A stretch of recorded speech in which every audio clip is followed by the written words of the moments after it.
Dylan, man. Happy to have you, my guy. Blessings, blessings. Let me say, number one, for the people of the world, Art is not AI. He's not AI. He's a real person. I doubted it. I was like, Art is gonna be some AI. It's just a voice, because no one sees you. No one sees you. They don't know how you look. They don't know. So you can walk past Art every day.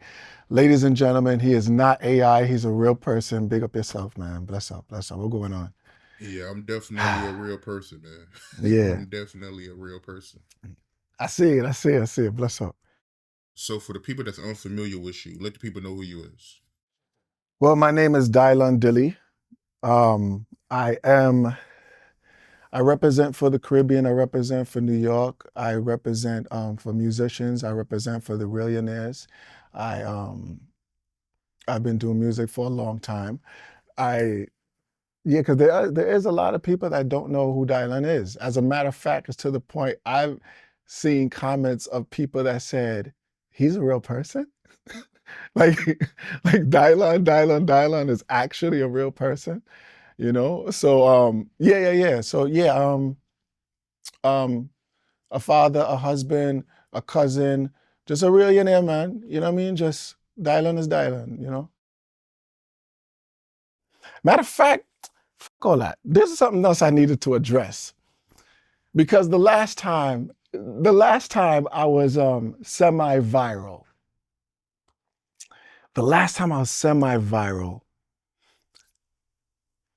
and this got to do with Edie Amin, Vlad, and the Afro dude. What's the Afro dude? He played the drums. The gimmick, yeah, the gimmick. Gimmick because, if he didn't have the Afro and he walked past you on the street, you wouldn't know who he was. You know what I'm saying? So him, Questlove. So they took this piece and said, Dylan says Chappelle ruined his career. And I'm disappointed because that interview that I did was a timeline of my life. We spoke about my birth. We talked about my life in Brooklyn. We talked about my life in the West Indies. And then when we talked about 2006, I explained what happened in 2006. That's how I felt. Later, I spoke about linking up with David Chappelle, me and him taking shots and having a great time and having great conversation. And Chappelle even saying that I'm the one that made him famous. After that, I named my radio show the Top 5 Show, hence the situation. So my thing is this: what made these idiots put this in present time and feel like it was present time? Idi Amin said a real hustler would have done something with it. And I'm like, I hit up, see, I'm not afraid of confrontation. Fortunately and unfortunately. I don't do the internet because most people nowadays, this is their confrontation. Look, this is it. I linked Idi Amin, he never called me. I left my number, all of that. Vlad, same thing. The Quest Afro dude, I gave up on that. But all of these people had something negative to say, like, oh, how dare he say that? He's not a real hustler. What's wrong with him? He's just lazy. He's blaming Chappelle. That was in 2006. So you're not smart enough to know that, Vlad? Like, you're not smart enough to see through that was a piece of, we're talking about a timeline. Why didn't you speak about the link up with Chappelle? Why didn't you speak about us having shots and speaking about his roots from Grenada? Why didn't y'all speak about that? You didn't want to. Because the thing is, the internet right now, it focuses on that. Well, whoever's having the most negative fuckery, whoever's having the most jokes, and that's what climbs to the top. And now you're boss, you're out of here. What happened to just being real? Like, you know what? He said that was his timeline. That's what happened. You fucking right. That's what happened in 2006. There was a lot that happened. All of these things that I mentioned, people haven't heard from me. Why was I silenced? What do I know? You understand where I'm coming from? Like, so I blame them, Edie Amin, Quest, and the Poswal Vlad for not being. I'm more disappointed. I feel like you guys should have been smarter than that. You know what I'm saying? And obviously, I see that they're not.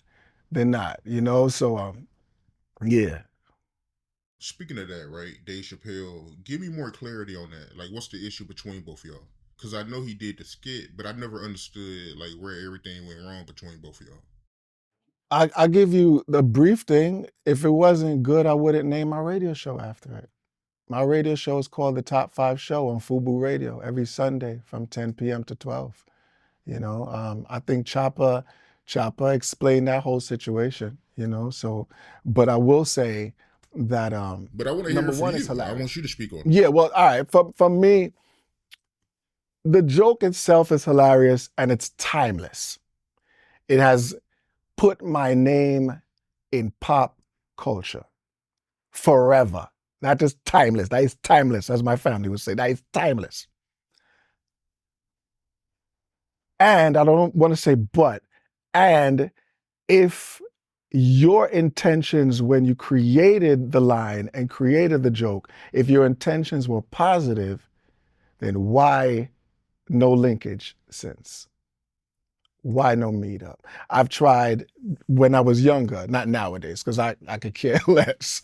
But back then, I wanted to know, like, yo, let's link up. You doing shows? I DJ. Everyone knows that.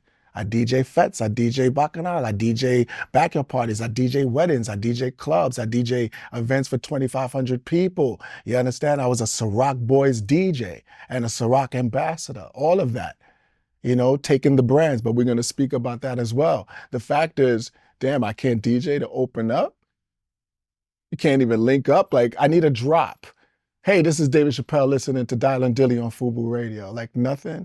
So when people do things, you have to check the intention. Why is it that there's a disconnect? You know what I'm saying? Like if you wanted me to do great from it, then where was the connection? I should be able to call. People would assume that's like, what? You did a mockery of me, you know. You took my personality and my image. I'm not asking for a dime. I don't need $1 from you. But yo, dog, how you been? Let me get a drop. You doing a show, something, and again, this is not me asking because people will splice this up and do shorts. I'm not asking Dave Chappelle for nothing. God bless you. Thank you very much. But if your intentions were actually positive, you would have seen some kind of interaction with us more than just that time when we linked up. Because after that, when we took those shots and chilled and all that, you didn't hear nothing. Matter of fact, most of the world didn't even know. It's on TMZ, by the way, but still. So Dave Chappelle didn't give you a check or anything for that?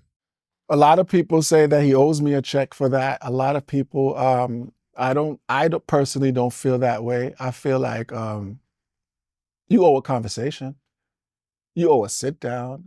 You owe a reasoning. Absolutely. A check? Nah, keep your money. I don't want them kind of money. I'm good on that. But as far as a conversation, like more than just that night that I wasn't invited to, by the way.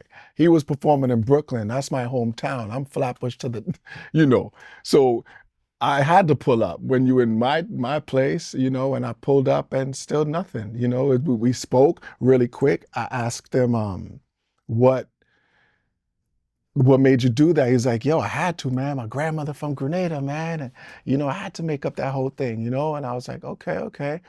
And I was like, I didn't know that your family's from Grenada. He's like, yeah. He's like, let's take some shots. And we did all that. And after that, now his entourage started showing love and all that. Again, I don't want to dwell on it too much because, to be honest, I lived so much life since then. You know, I know it's important and the people want to know, but it's like, when people ask me these questions too, I just sent my son off to college, right? I just literally sent my son off to college. And when that happened, he wasn't born yet. So imagine how much life I've lived since that time. We're talking 5th grade, we're talking middle school, we're talking high school, we're talking years and years. And then all of the blackball and the grinding through music and so much ups and downs, life and tribulations way after. And it's like, hold up, y'all still talking about that? It's almost like y'all parked my career over there. as if as if nothing happened after, as if he did not exist. You understand? Like after David Chappelle, it was parked. That was it. We don't want to hear anymore. Like what happened? Grow with me. Grow with me, because if you grew with me, you would know all of the works that we did. And again, I'm not angry or nothing. That's just how life goes, you know. People honor you more when you're dead. When you're dead and gone, they'll honor you more. And I'm okay with that, you know. I'm okay with that. Matter of fact, I'm okay with the cult following that I got. I don't even need new people. If new people come, respect and love, that is cool, respect. But I'm good with the little cult that's been supportive and being with me. The road knows who I am, and I'm good with that. But a lot of people do not have good intentions when they do things, you know. And I've learned that with life experiences. And please, I have the receipts, and the receipts are living people. I got Zoe on the line if I need to call him, Kenny from MTV, and the entire MTV production. They have already told me if I need receipt, they'll vouch for me and speak on this. But they told me that day that it was a day off. I need you to see me when I'm saying this. This day was a day off. And you know me, half the time I ain't there anyway. So I was excited, like, all right, I'm gone. You don't have to tell me twice. I'm out of here. And I left. That evening, I went to the beach with my first baby mother. I'm moving around. You understand? We chilling. And I got a call from Chopper around 5 p.m. And he said, hey, dog, you're going to be mad. And I was like, you know how Chopper talk. I was like, mad about what? He was like, yo, man, David Chappelle did the skit. I'm like, a skit, a sketch? What are y'all talking about? And he explained the whole thing. I was just like, word. I said, yo, when I see him, I'll go beat him, you know, because I didn't know what was going on. But it was set up for that. You know what I mean? They other people would say, oh, he didn't show up. Now, if even if Chappelle lied to me that day, I wish I didn't know anyway. You understand? Like either way, I don't regret it. You understand? So yeah, like how it turned out is how it turned out. It's cool. Like, you know what I'm saying?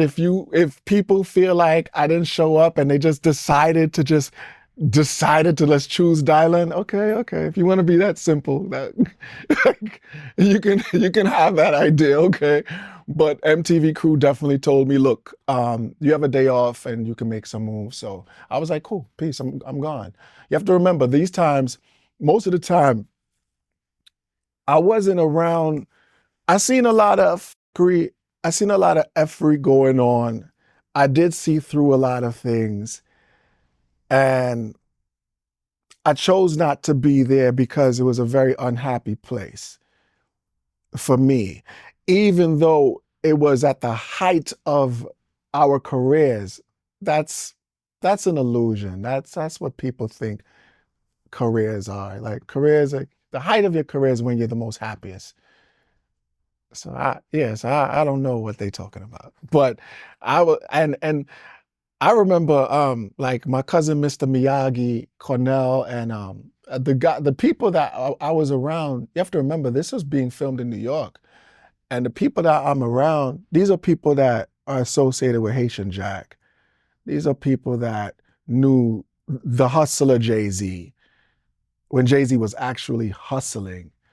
You understand, with that Maryland trips and all that, the type of people that raised me and my older, you know, family members. And Babs has similar family members too, because some of the people who were incarcerated, my older cousins that I was incarcerated, they were incarcerated with Babs people. You understand? So they would talk about us, you know, upstate. But these type of people that do real works in the street, they would pull up and pick me up. So we talking about Escalades pulling up, G-Wagons pulling up to the making of the band house, new Lexuses, and all of that at a time when the band didn't even get a check yet. Like we didn't even have a check. You know what I'm saying? The Don's rolling in with rollies and all of that. And I know that Sean at that time, Sean had to see it. Now that I'm older, I realize Sean was watching all of this. Like this nigga Dylan, like like that's who he around. Okay, I see you, Playboy. I see you. I already know how that was going. Now I know. But there was times like it wasn't a happy place for me. Um, it wasn't a happy place. Another thing I gotta address though, and I have to address this, the end of making of the band, because this is where the end of making of the band leads to my death row days with the row with Suge Knight. It goes into the mixtapes that came out, the disappearances of me after me coming out with so many albums without anyone knowing, being signed to Akon's distribution, Con Live, without how many people not knowing. This goes into my album being released in 2018, being considered for a Grammy, Pain to Power being released on VP Records, being considered for a Grammy, and you still not knowing. The band reuniting on my EP, 1:11 p.m. that came out in 2021 without you knowing. I must say I respect when Sean say he gonna do something, he do something.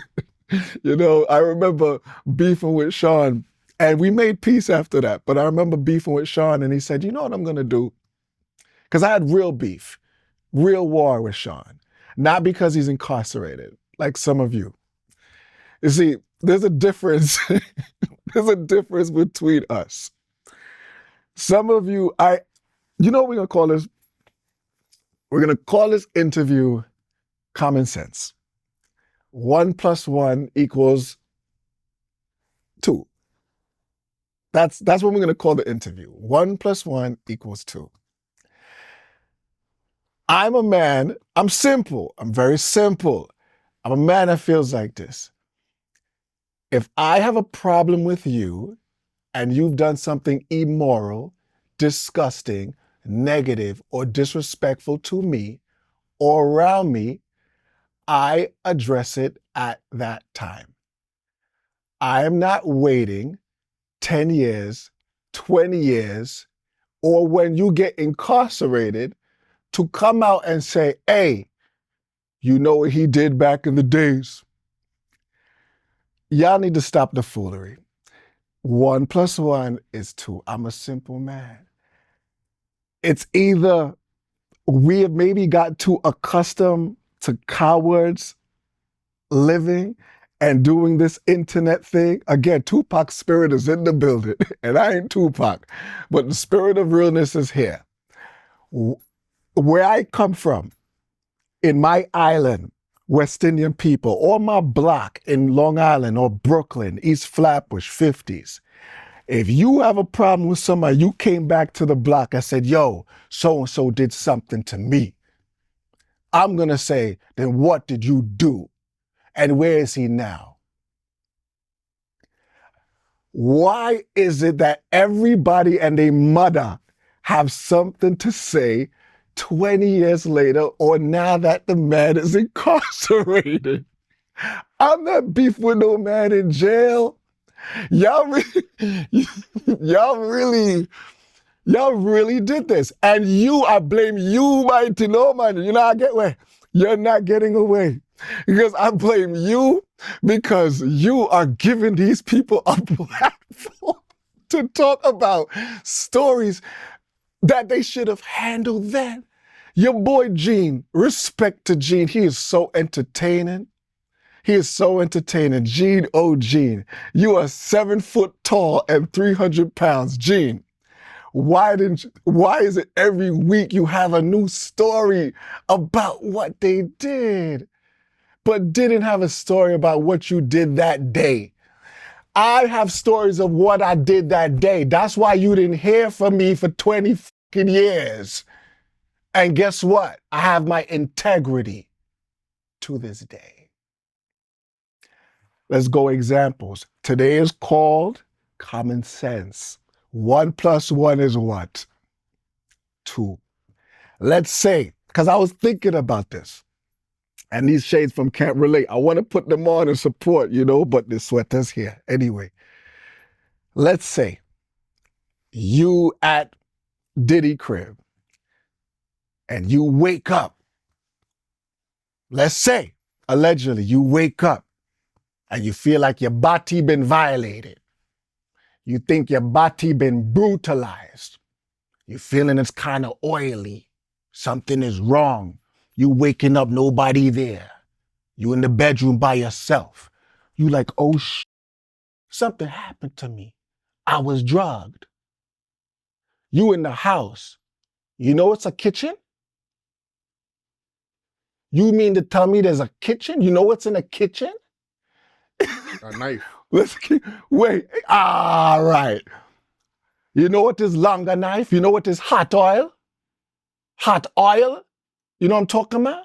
You know what is there's hot oil. You could boil some water. You got a knife. You mean to tell me that you got drugged and got your body violated and brutalized in a house with a kitchen, and you did nothing but gotta tell me 15 years later when the man is incarcerated?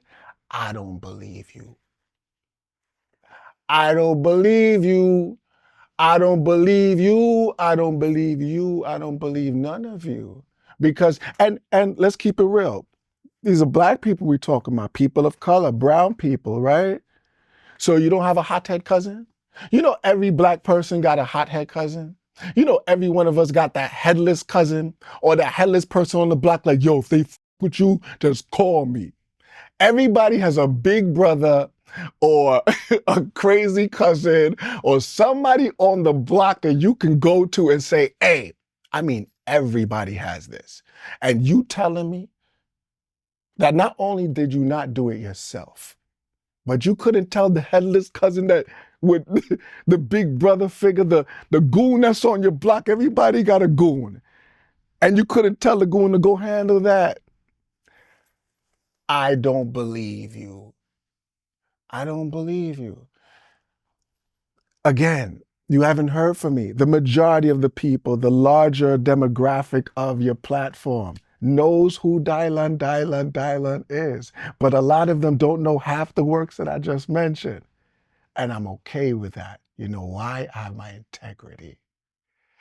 They didn't do what I did. I was at Hot 97 with K Slay. I was there back in the day saying, Diddy, come up to the station so I can spit in your face. I was the one that said, let's shoot the fair one. I don't like how you edited the show. I'm the one that got the call from Harv Pierre. Bless up Harv Pierre.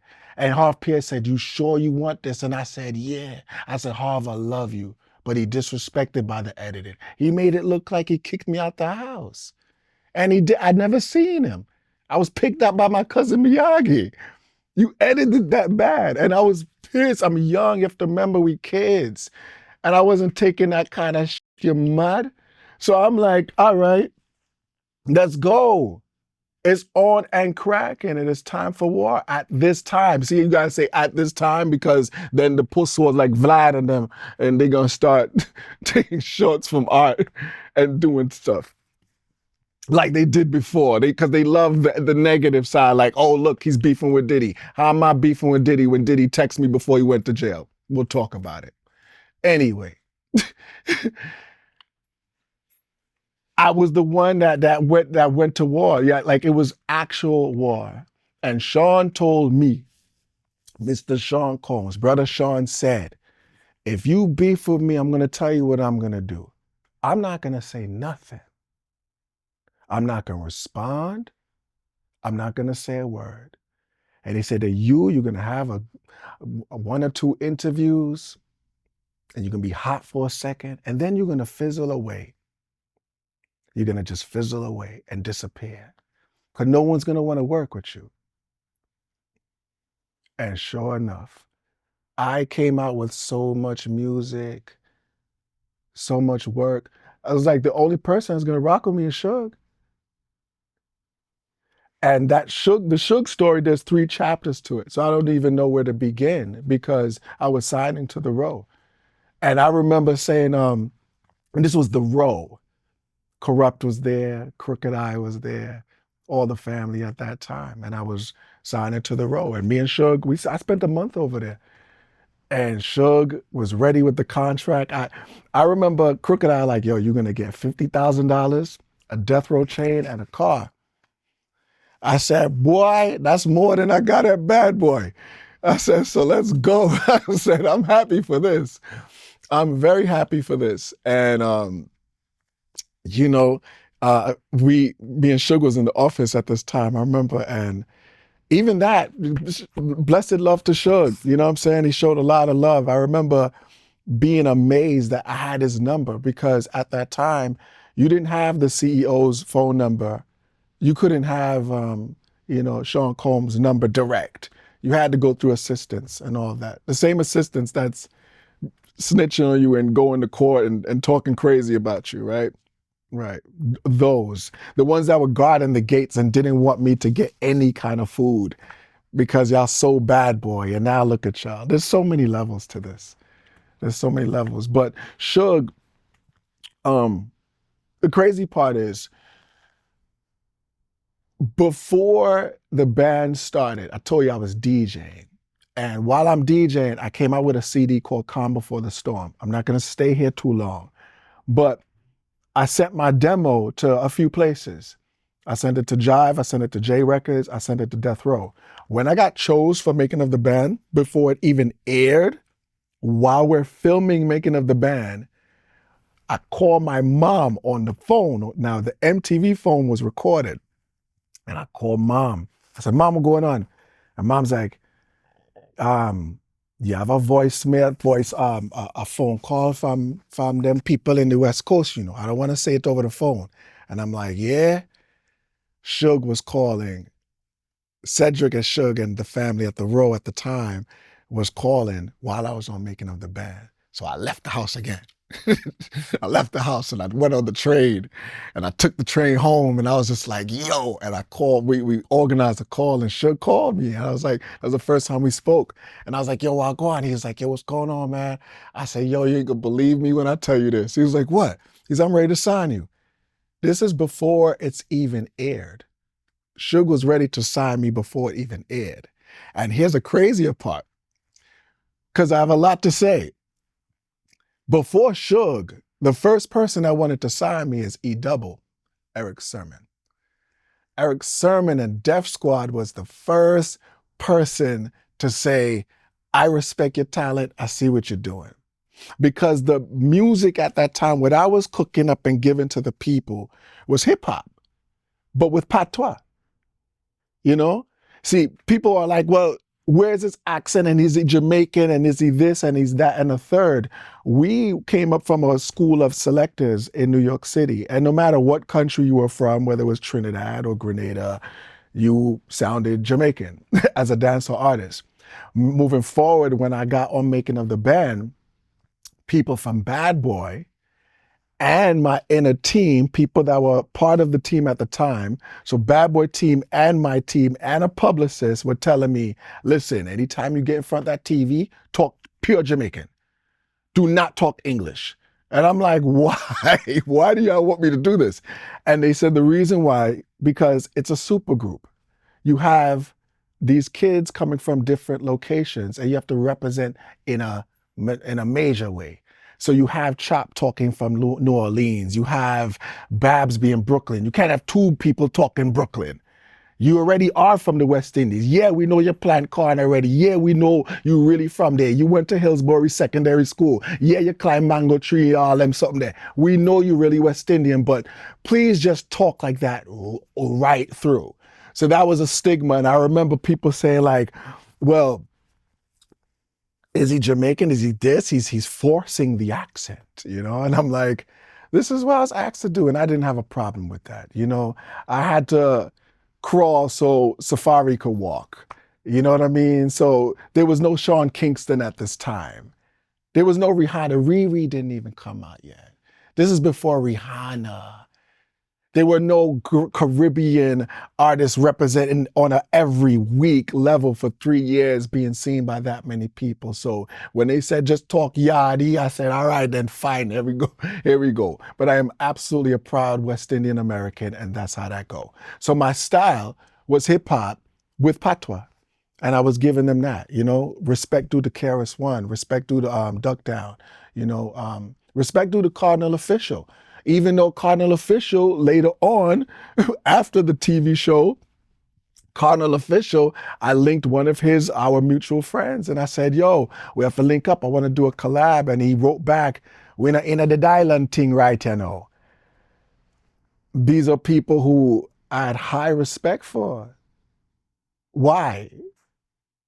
Why? So that's another confrontation that has to happen because I refuse to do it over the internet, even though this is kind of internet, but this is us having a reasoning. What Kanye said, I'm in the room talking like it's just me and you, so that's just how that go, respect to Ye. And even Ye, I'm the one that told Ye, we have too much to talk about, man. This is going to be too much.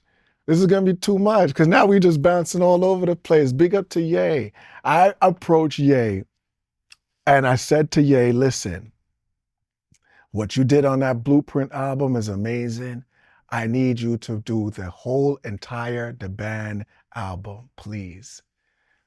Please. And he said, yo, it would be an honor. We traded numbers. Mr. Ye himself, Kanye West, we traded numbers, everything all right. This was in Chicago. It was a show that we did. 50 was there, a bunch of people. R. Kelly was there, a bunch of people back then. And I came back and I seen our manager, who I did not vote for, Mr. Phil Robinson. I voted for Violator, but majority rules, because when you're voting for management, you know what I'm saying? Like, that's just how it go. So I voted for Violator, and I spoke to Chris Lighty. God bless, and that never happened because the majority wanted Phil Robinson to manage the band. And I said, Phil Wagwan, and Phil was no. See with Phil, this is a lot. This is good. I think the funniest thing about this interview is how much he's going all over the place. So it's almost like we need more detail on this. But with Phil Robinson, the other day, all right, with Phil. Oh, Phil Robinson. He died the other day. The roach is out of here. But here's the thing. The problem with Phil was the fact that not only did I not vote for you to be our manager, but then the day he becomes our manager, he comes through to me and whispered in my ear and he said, yo, say everything all right, bad man. Now, hold it down here, our thing, our people to the world. I said, get this nigga from Jamaica. Now, keep in mind, when Caribbean people entered this industry at this time, there wasn't much of us. So when you see Wyclef, it's like, yo, we got a link. And even Wyclef did. Oh, Clef. Wait, Clef. Clef, we're going to get to you. But with Phil, when he said that and spoke in patois, I said, blood clot, everything all right. Because I didn't vote for you, but I didn't realize you're an island person like me. You're from the Caribbean. Then he talks to everybody else, regular American, you know how it goes. And then he talked to me. Every time he talked to me, it's patois. He's like, okay, guys, you know what I mean? We're going to do this and we're going to do that and da-da-da. And then later he sees me, he's like, yo, wagwan, everything all right. Cool, no problem. When Sean was dissecting us one time when we were lined up and they were talking about my acne, at the time, so much acne, he said, yeah, we got to get you a dermatologist. And I went to Phil and Phil was like, I got you, no worries, man. So every week I would go to Phil like, yo, what happened to my dermatologist? And Phil would be like, no worries, man, everything all right. No worries, man, everything all right. Fast forward many years later, when we did the shows, Chopper and these people are right. I'm going to go into more detail because Chopper's my younger brother. Freddie's my younger brother. Your big brother here. No, I remember facts. We were paid $1,500 every show. And that was half of the show. half of the tour, excuse me. The other half of the tour was a promo run. And I would always see Phil pop up on these promo runs. He would leave his nice crib in New York, and all of a sudden you see Phil in Chicago or some random place. Why are you here, our business manager? Because we're not getting paid tonight. And then other times we get paid $1,500. In the year 2021, I finally received paperwork of what happened back in the days. And yes, it is true, my people and my strangers on the internet who are going to be doing this. The band was paid. I seen 120,000 a night. I seen 150,000 a night. I seen 210, 200,000 one other night. And this is every night. But you gave us 1,500. But you're my manager. You're my manager and the one who I looked at as the closest because you're from where I'm from. You know my dialect, you know my food, you know my culture. You're my people, Phil. So the other day I said what I said. I said, Phil the Roach is gone. The Roach is gone. Rest in peace. I hope you died twice. And I mean that, you know. Now here's the thing. Now I'm gonna give you, here's the crazy part. Now, my house right now, I'm living okay. And my house is beautiful. Now, keep in mind, on Instagram, I called Phil the Roach. Remember that? All right. How in my house, I don't got no roaches. Right? Now, if you have roaches in your house, no disrespect, I know how it go, because growing up, we had roaches in the house. I get it. It might not be you. It might be your dirty neighbors, them, your neighbors bringing the roaches, whatever. But I'm telling you, currently in my house, I do not have roaches. Do you see where I'm about to go with this? I have no roaches. How after I put that post up, I walk in the bathroom, and in the tub, what I see? A roach. I said, oh snap, Phil. He reincarnated. He actually reincarnated into the roach that I literally just said he was going to be a roach. The roach in my house. I don't have roaches. So I kill him off. I'm start torturing him now, right? Now he got the one leg squealing, the one leg he going crazy. And I took the roach and I put it in the thing. I was going to call my wife to take a look, but she's sleeping. I said, nah, I can't bother. Because if she wake up and see the shit in the thing, you know, I can't do that. So I flushed it. I remember saying, rest in peace, Phil. I really got rid of Phil now. Like, I couldn't believe that. Like, I really got rid of the roach. Like, that's crazy. So I'm excited. I was excited about that.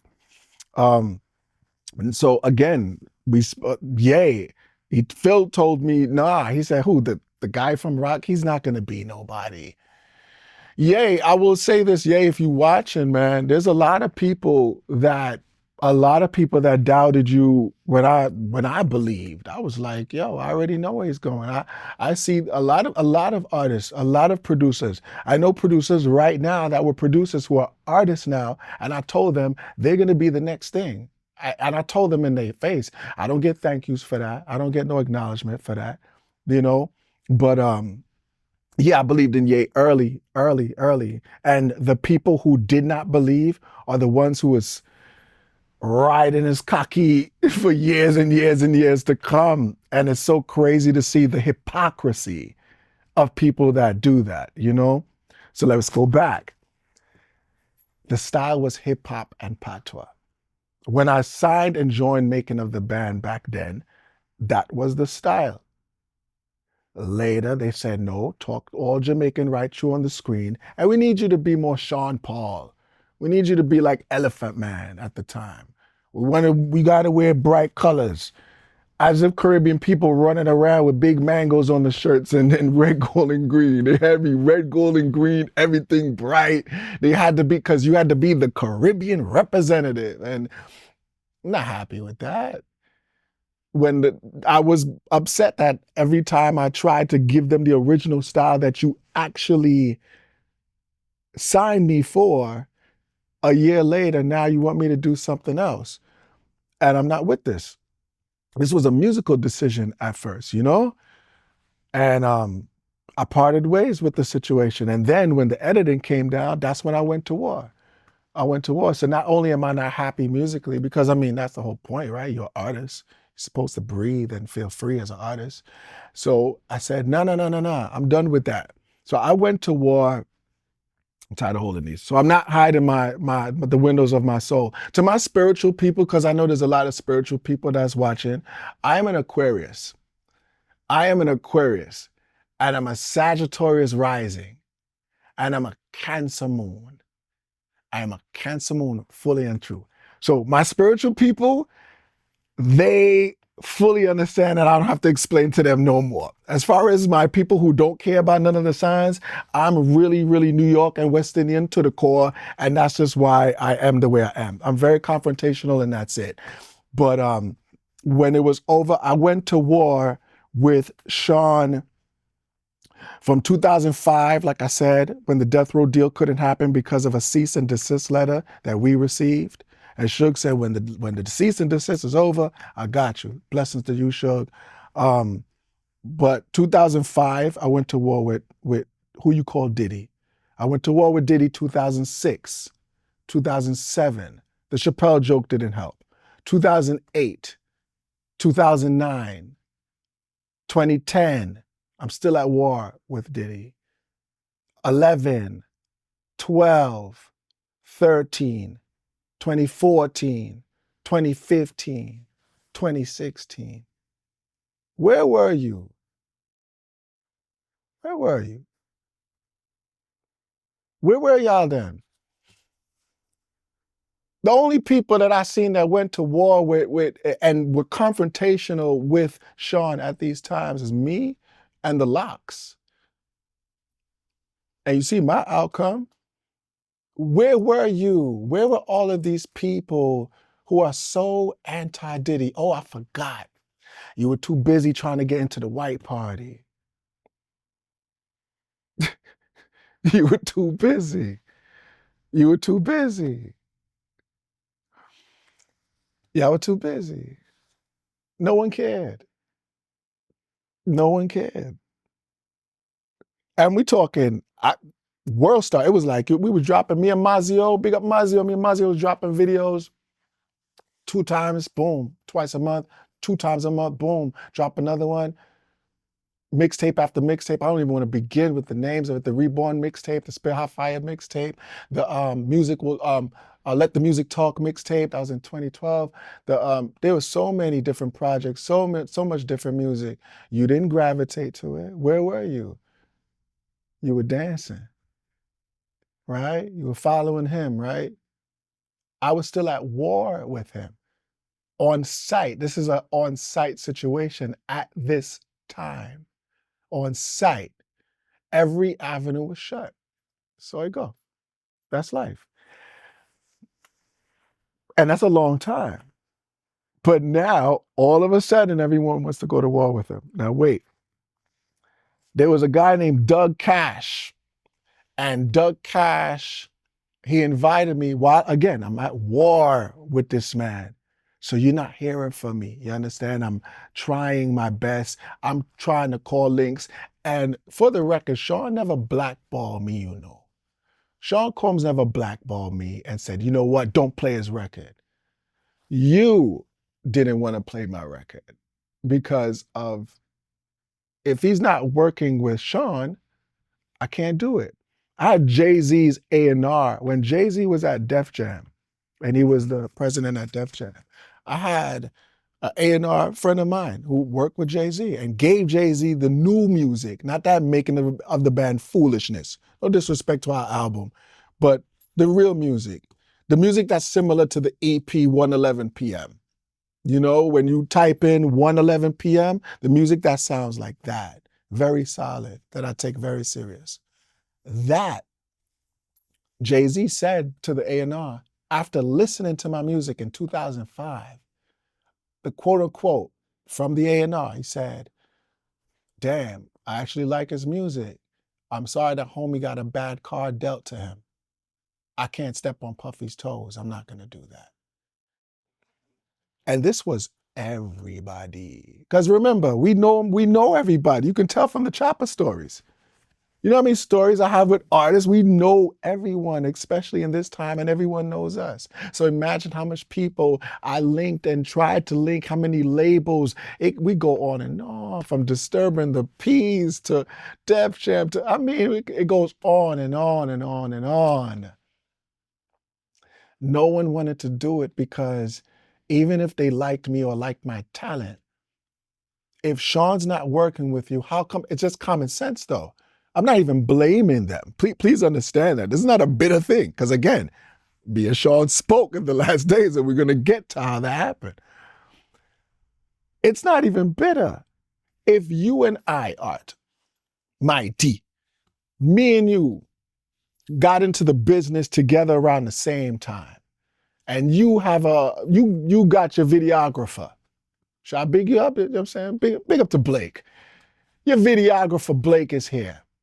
And you and Blake have a falling out. Blake is beefing with you. I'm not signing Blake. I know you. Me and you got into the business from 90, whatever. These people know Sean forever. It's just a natural blackball. Because if this man knows how to make millions and hundreds of millions of dollars, then why hasn't he invested into this young man? We're good on him. And you disappear. Not only that, but now we have a joke that's calling him the top 5 rappers of all time at the same time this is happening. So now it's like, we can't take this dude serious because now they think that you really said it. This is before I trademarked it, before I even coined it myself. You understand? So it's like, yo, hold up. You really did that. You really did that by doing nothing, just like he said he would. He literally said it. I don't have to do nothing. Nobody gonna fuck with you, Playboy.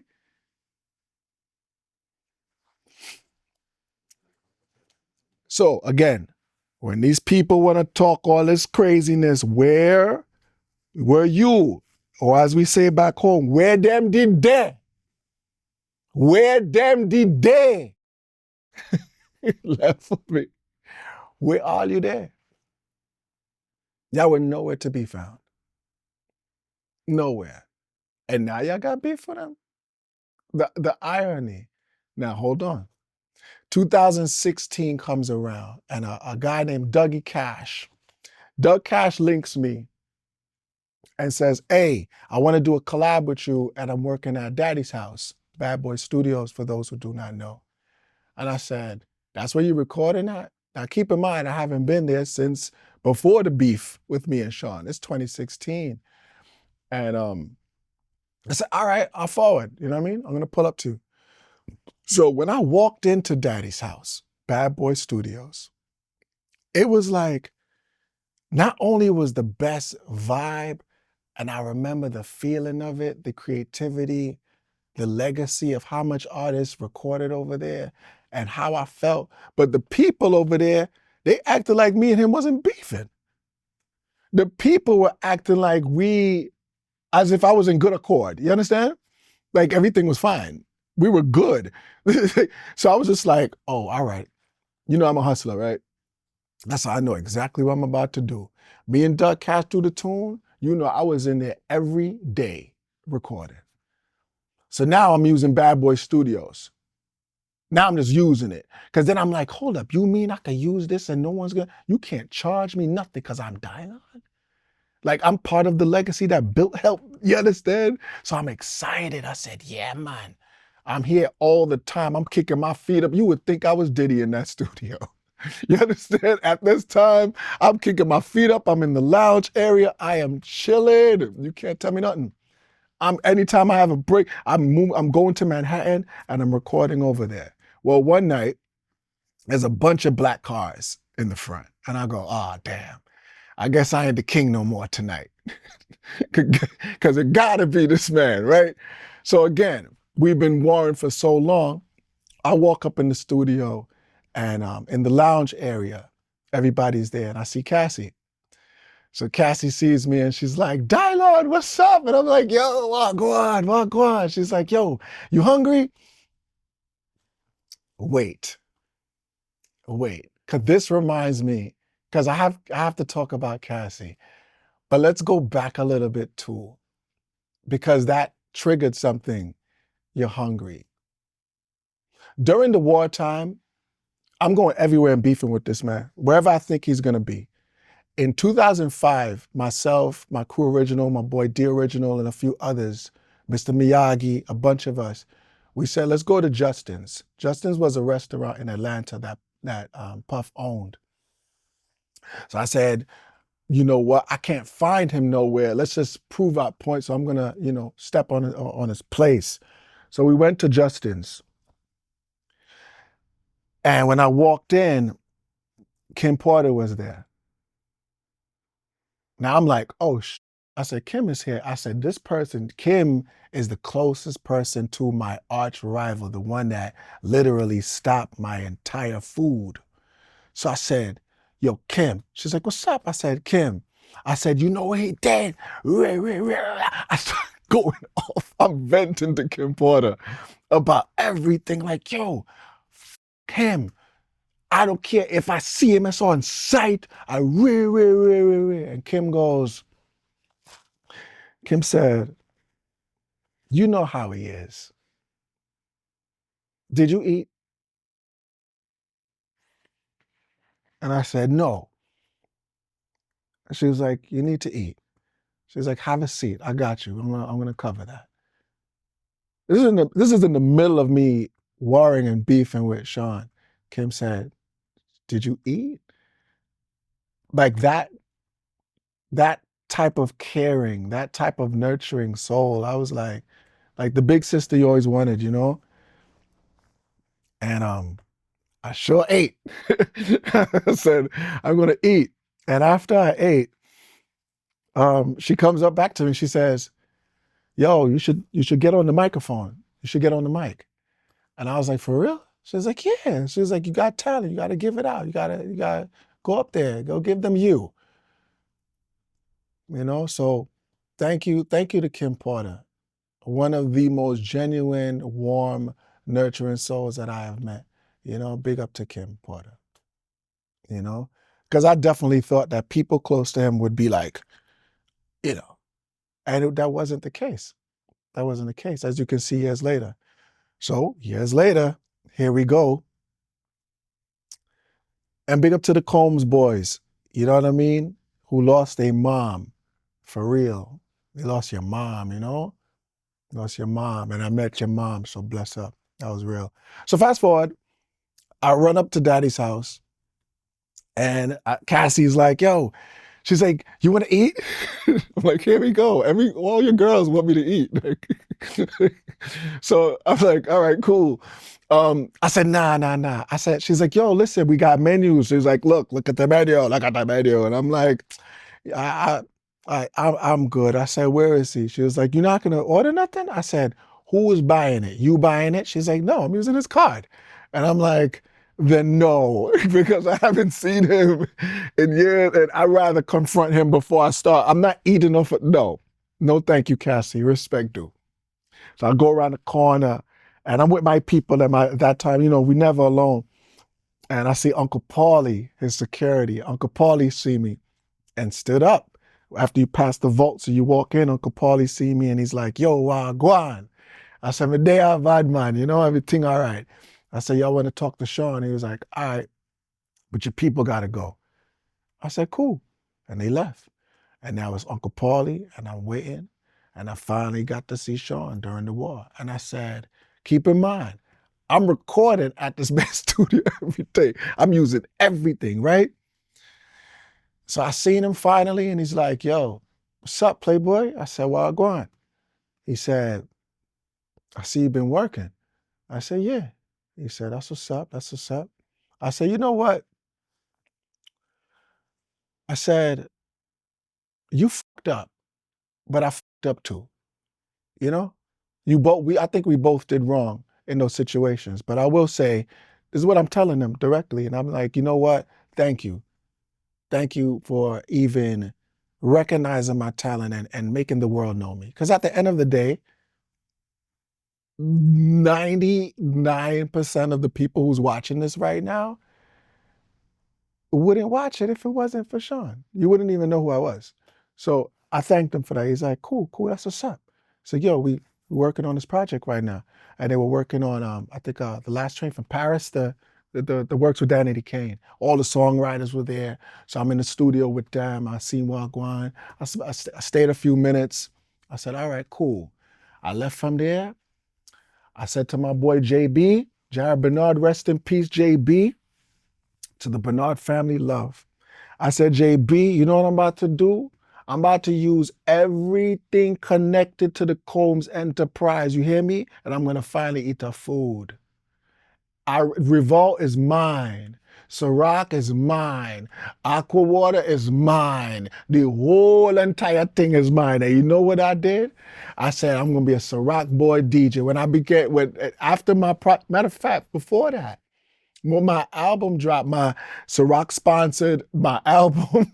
Ciroc sponsored my single release tape, my everything that I did. I made sure I called the presidents of each of his companies and I said, this is Dylan, I need blah, blah, blah. I returned back to VP Records. VP Records is the largest reggae label in the world. I started my music career as a street team representative for VP. I went back to VP. Jeannie Sweetness signed me over there, and I came out with a project, Pain to Power. It was considered for a Grammy. We got to number 20 something. So it was considered for a Grammy. I never got the Grammy nomination because for the nomination you need 5. After that, I said, all right, this is draining. Look how many years I put into the war time of it, right? So I'm going back to my first love. Remember, I started off as a DJ. But now I said I need to put 2 and 2 together. Remember, I'm a common sense man. 1 + 1 = 2. If I take my DJing and I embrace the Ciroc brand, it's over. Let me tell you something, y'all. Liquor stores had to come through me. You understand? I had people employed, people who didn't have jobs making bread off of Ciroc. We had access to the warehouse. I made more money from Ciroc than I ever did on Making of the Band. And I enjoyed every second of it. Everything was Ciroc. So now y'all want to destroy my bread. Y'all try to stop my food again. Everything was fine until Diageo has a problem. Now all of a sudden, I can't use Ciroc no more. You stupid. Y'all wicked for that. I see what y'all did. I little wicked. Like things was actually good, man. Like that Ciroc money was nice. If I had a party, I had Revolt filming it. Do you understand me? I literally just said, you know what? When there's a wave, you have to go with the wave. You fought the wave for so long. This is something that's been, that bad boy empire was going on from 92? And you really think you with no bread is gonna stop it? Tupac said it best. He said, don't go to war unless you got your money right. I did not have my money right, and I went to war. But guess what, people? I still have my integrity. So I used the brands, and I made a lot of money off of it, man. And it was a good time. And I remember seeing Cassie again at the Bad Boy reunion tour. You know what I'm saying? That was nice. I wasn't invited, of course, but it's okay. I still showed up to this city and that city. I still pulled up and I seen Cassie. I remember Cassie saying, hey, Dylan, you know I'm from the Caribbean. And I was like, you're lying. She told me one of her parents was from Saint something, one of the islands. And we bonded, great bonding, great soul. And, so big up to Cassie. And no, I wasn't part of the FO, you know what I mean? And I was a single man. No one called me to, deal with Cassie. No one called me at that time. I mean, that would have been a movie, but that's a whole next thing. But even with that, like, people get so caught up with the sexual things with people, and I said we got to go back to the old law. Like you guys, I blame y'all too, man. A bunch of grown men talking about Tootsie Rolls. We're gonna stop that right now. We're gonna stop that. No grown men should be talking and sitting down speaking about Tootsie Rolls and measuring up people's sizes. Let's go back to the old order. I want to go back to the old law. Let's go back to the old law. That's nonsense. It's nasty. You know what I mean? We didn't grow up like that. Like just it's not even funny. I mean, people are gonna be dying laughing, but y'all be laughing when I be talking some things that's dead serious. Why are we sitting down talking about people's size? Why are we doing that? You know. So again, as a single man back then, before I got married, I wasn't invited to. Cassie didn't call me for that, and I was like, damn, that's crazy. But moving forward, respect to Cass. Me and Sean, we got a call. The year is 2020 now. And I got a call, myself and Babs Bunny, and we got a call from Sean, and Sean said, yo, I'm making a new making of the band.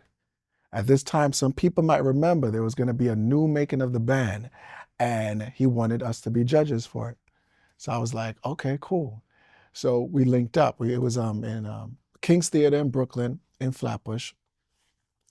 And I remember when I went up there, when I went upstairs, I seen the roach. And the roach was there. And I remember being pissed because I'm like, you still work with him? Like, to Sean, like, you still work? And Phil seen me and he said, what you doing here? I said, so I'm not supposed to? And he ran away like, you know how they just, you know what I mean? He was gone. So boom, this is serious, like all jokes aside. And then, so if you see pictures of me, Sean, and Babs, I look very uncomfortable. It was very uncomfortable to my eyes. In the words of Malika Rudder, I didn't like it. It didn't feel good to my soul that the roach was still there. And I was just like, nah, I know that we can handle this business and get things correct if I speak to Sean direct. You know what I mean? But not with that dirty roach there. Because you was my manager and you finessed me on some real West Indian patois things. Anyway, moving forward. So we linked with Sean, everything was good. Then 2020 hit, COVID hit, boom, making of the band at MTV, that was over. So I continued on repping Ciroc. I went on and on. I seen, so Roger Bonds, as a lot of people know, Roger Bonds was part of Ciroc. He's the one who is a very, very, very major part of Ciroc. And Roger Bonds' son had an unfortunate situation in Africa where he was unlawfully arrested and detained, and I believe he's still in prison. And that's sad. My prayers for him. So in 2018, 2019, myself with a business partner, I sent money on behalf of, you know what I'm saying, just me. I sent Roger Bonds money, to help with that case. I personally did that. Let me take off the shade just in case Roger's watching. Like, I want you to see this. Because again, some people really wear these shades to hide their real feelings. And I want you to see, Roger, yes, I sent you money to support that. And prayers to your son, prayers for your son. And you stopped working with Diddy because he did not support that. And I respect that. You stood on business. He didn't support you. You've been rocking and rolling with Sean forever. And he did not support, couldn't put up a post. You were vexed. I understand. Well, August 2024, I believe it's 2024, the last Revolt Summit. I see Roger Bonds. I didn't go, but I see the videos. Roger Bonds is with Sean. At this time, I go, great. I said, okay, so they must have worked things out. Everything is all right. I see Wagwan. Roger and Sean is chilling, all Revolt Summit. 4 months later, when the Cassie video hit, This dude is in videos talking about, yo, I ain't really like him like that. You know what I'm saying? Me and Sean, I don't really rock with Puff. I don't really like Puff. Wait. You, Roger, you were just with him this summer. The thing, what, November? You were just with him. Again, I'm a common sense man. 1+1 is 2. If you had a problem, why didn't you do that night at the Revolt Summit like I would have, like I did? And I still have my integrity. Y'all dudes, and some of the women too, I'm not going to understand it. Like I said, my problems with him, I've never had a situation where I had a problem with somebody that I never confronted directly. Any problem I've had, that doesn't make me a bad man, not gangster, none of that. Even though I'm on bail right now, I got warrant for my arrest right now. I'm gonna be honest. I'm gonna be fully transparent. According to the state of North Carolina, I'm on the run right now, as we speak, and I'm not running. Now I got locked up. I got locked up the other day. I was working at Lowe's and, of course, doing my DJing thing. I'm a credit captain at Lowe's. Everything was fine, right? And long story short, a white guy who's been with the company for many, many years, I worked Monday to Friday. And I wanted to work for Saturday. And he told me in order for me to work on Saturday, he wanted me to wear a dress and to put on a skirt and to get his coffee, to be his bitch. So I ended up in jail, right? Long story short, right? I ended up in jail. I go to jail. I got, you know what I'm saying? So I got to get bailed out. You know what I'm saying? My wife bailed me out, right. My money still. You know what I mean? But I get bailed out. And then, so I'm out on bail as we speak. But I got into another situation last week. Well, it's been 2 weeks now. And because of that situation in North Carolina, the North Carolina police, they put out a warrant for my arrest. And they asked NYPD, the New York police, to do them a favor because they can't find me. So that the NYPD went to my family's house and asked for my whereabouts. You know what I'm saying? In New York, as if I was gonna be there, right? So I just want to tell the Apex Police Department, you're doing a terrible job. If I'm on the run, like the Apex Police Department, you're doing a horrible job because I drove past you about 8 times. 8 times. And y'all did not find me. But I have a warrant, and out on bail. And I'm on the run. And I drove past you. So I'm gonna make y'all job easier to the Apex Police Department. I'm gonna make your job really easy. After this interview comes out, I will be turning myself in. All right. So because y'all not doing your job, I will do it for you, make your job easy. I'm just gonna turn myself in and keep it moving. You know what I mean? But that just goes to Roger Bonds. Roger Bonds. Yeah, so Roger Bonds, like, just stand on business. If you were not dealing with Sean in any form of business because you felt disrespected due to the lack of support, then you should not have been at that Revolt Summit. Do your bid like I did. You know what I mean? Remember, 2005, 6, 7, 8, 9, 10, 11, 12, 13, 14. Yeah, I couldn't do that. Again, you ain't here for me. And a lot of great works came out. And I speak about this on the radio, on FUBU Radio. I'm on the radio every Sunday night, 10 p.m. to midnight Eastern time. You say, Alexa, play FUBU Radio. You go to iHeart and you check it out on iHeart. And it's like, I speak on these things. But again, I got to blame you because you have these people up here who have all kind of problems years later, and you're entertaining the foolishness. And the crazy part is, I know that you're not that type to do that. If you, Mighty, I'm talking to you, forget these millions of people. If you had a problem with him, wouldn't you have handled that at the time? Yeah, absolutely. I already see how you standing. Come on, man. Me and you on the same vibe. So what? So Wagwan. Why they couldn't do that? You know what I mean? And then it's like, and then they be going on these interview tours. I'm not doing no interview tour. Let me tell you something. All the lucky see me today, yeah? Y'all lucky. Like, I'm not jumping from this interview to that interview. And some of y'all are my dogs. Shout out to SO, man. You know what I'm saying? Shout out to Heineken. I love y'all. But I can't do that right now, man. You know what I mean? I'll talk about you on Fubu Radio. I think people forget I am media too. I am on the radio. So I know how to deal with people. And me knowing how the algorithm works, I know that we can change that. I know we can change it. Stop giving these suckers a platform to vent years later. Stop. Just stop.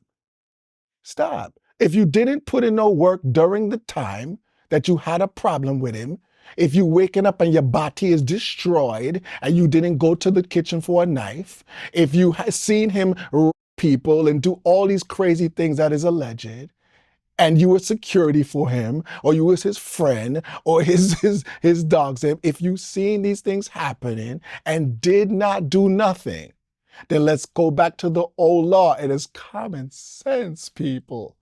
Y'all pussy. You're punani. Something is wrong. It's wrong. You know, see, it's wrong.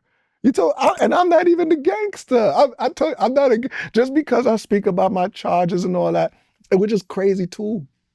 Because every time I'm seen in front of the masses, I'm out on bail. I started making of the band first season, dialing out on bail, you know what I mean? And then Diddy got write letters and all that. And that was crazy because they made it look like a certain way and, oh, we can't find Dylan, but they got a camera behind me looking for me. like people not using common sense, but now we as adults, we see it, you know, but then I finally say, okay, y'all know my probation officer is going to say, I can't be there. You know I'm on probation. Everybody knew that. Let's take it back. I was on probation. I can't go nowhere. So the minute I decide to go, what happened? Violation of probation, 7 years. 7 years? Y'all want me to see 7 years. 7 years. And Sean, you did not look out that time. He was like, the show about to end, the contract about to be up. I'm not helping this. Let's keep it real, Sean. Dougie Fresh. Respect to the legend, greatest entertainer of all time. Big up to yourself, my Bajan friend. My brother, legendary. Dougie Fresh wrote a letter and sent that to the judge and helped me get more probation instead of the years I was receiving. But the judge said, if I see you one more time, you know I'll go on. In the state of New York. Let me make that clear. With any trouble over there. So it's like, yeah, again, every time y'all see me, I'm out on bail. So yes, here I go again. I'm out on bail. Yes, I guess some things don't change. But in between that time, I came up with a lot of projects that y'all ignored, you didn't care about because you were trying to get into the white party. And I know that now, you know, but yes, we're giving suckers a platform right now. You know, we're giving people, it's literally not making sense. I need people to really think. Like when I said, like David Chappelle said, think about it. Think about it. Like really think. Really think. I need you to erase the internet for a second. Forget the world we're living in right now and go back to the block, where you're from, the roots that you had, how your parents raised you. Some of you have parents where if something happened to you, your parents would have sent you back to go whoop his ass. Some of you have parents like that would have said, well up, you my child and you didn't do nothing. You had to go back and give licks or else you get more licks. Did we forget? Did we forget? So you're telling me hundreds, not one or two, but hundreds of you are that punani, that y'all hundreds did not do anything. I don't believe you. I don't believe you. The 2 months before Sean went in, he texted me. It's on my phone. He said, I love you, bro. I said, yeah. And I said, love you too, brother. Bless up. Keep in mind, though, the text right before that was me asking for food that we deserved, that I worked for, that I felt I did not receive. So I said, hey, you think you can send this? And that was left on red. Of course, that text was left on red. You know what I mean? But that was the last thing he said. When it comes to a lot of situations, when it came to that, I was just like, there's money that might be owed. But again, why would I go to a lawyer when I know you? That's how I felt. I shouldn't have to go to no lawyer. I got your number. I finally got the number direct, by the way, after the Cassie situation. And we would text, you know what I'm saying? We reasoned, we spoke light, bless up, how you, praying for you. Hopefully everything is all right. Combs boys, again, the Combs boys, I asked for a drop. I can't even get a drop. Like, yo, where's my drop for the radio? Yo, this is King Combs, you know what I'm saying? And you're listening to Dylan Dili on Fubo Radio. You telling me, you see how quickly I did that? Where's my drop? And then y'all mad at Chopper for different thing. You see why? Because when people want to support and tell you something because I don't see things, I'm not a follower, you don't even do something back. The little things that you should do, where did you learn that from? When you actually have people to support, but you not supporting them. I'm not asking you for money from them, little boy, them. I ask you for a drop, a radio drop. Have I bashed your father? To this day, no. When I went to war with him, did I? Yeah. When nobody did. When y'all all were actually scared to do it. Everybody afraid. Everybody scared. I made peace as gentlemen, as grown men. We made peace. So why do I have to go to lawyers for money that I believe fully that is owed to us that we actually earned? Come on now. And meanwhile, I'm watching the entire world, these people, his assistants, his friends, the family. Oh, God. These were the gatekeepers that made sure I didn't talk to him, by the way. All got something bad to say about him. You're all punani? You're all not solid? You mean everybody? It make me not trust none of the world, I don't like none of them. Even y'all watching right now, I don't like none of all you. God suck out your mother. I don't like you. I don't like how this world is moving. I don't like it. If that's what it's really boiled down to, then something is actually wrong. And trust me, I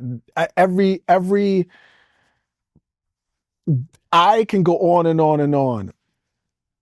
I remember before the Pain to Power album dropped on VP, I signed to Akon's label, Con Live. I signed to Akon's label, Con Live, as distribution with his label, and one of his wife's labels. And again, we Con Live distribution. So this is again Akon's brand. And they said, I'm going to open up for Akon in Africa. This was around 2016, 2017. I'm going to open up for Akon in Africa. We're going to have this for you. We're going to have that. And I said, respect and love. I said, I don't want no money for this deal.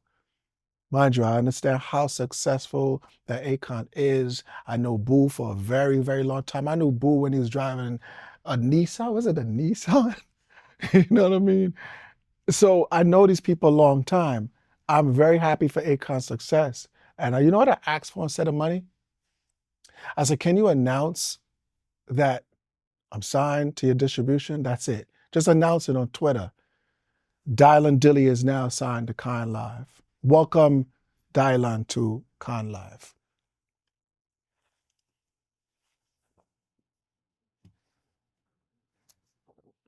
I still don't see it. Keep the year though. You didn't. That's all I asked Con. Like, that's it. They say, yeah, he's gonna do it. He's gonna do it. Nothing. I asked his DJ, Benny Demos. Big up to Benny. I said, Benny, why are they not announcing it? He said, yo, there's a lot of politics, man. You'll understand one day, you'll understand one day. I still don't understand.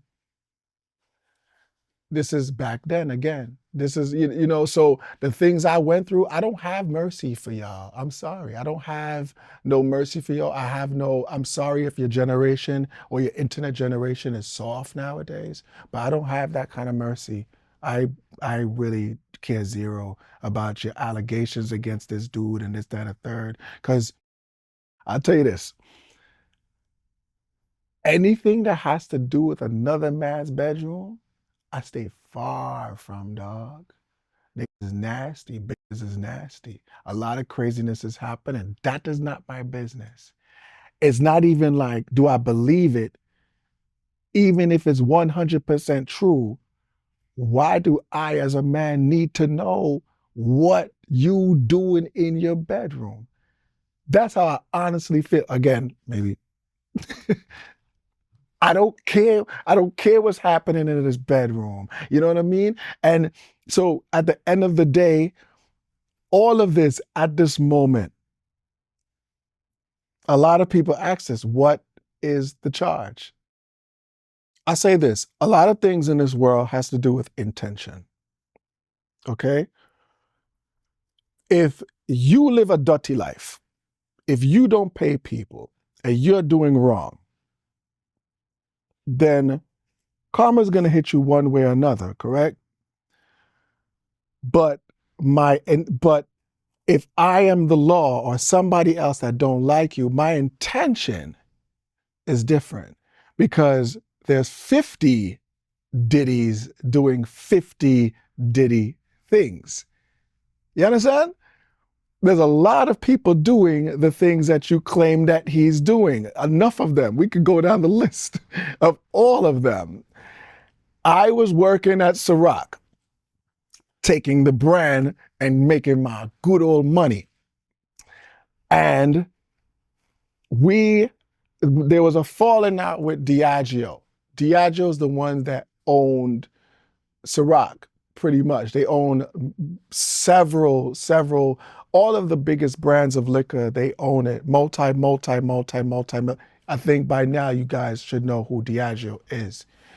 And when that happened, I already knew what was going to happen. I remember fast forward, my shorty actually did some research and she seen that when the Cassie thing happened, that Cassie had the same law firm as Diageo. Diageo needed a reason. The intention. We have to get rid of this. He has black schools. He's trying to employ more black people to do proper things. He's changed his name to Love. He's trying to do positivity for the community.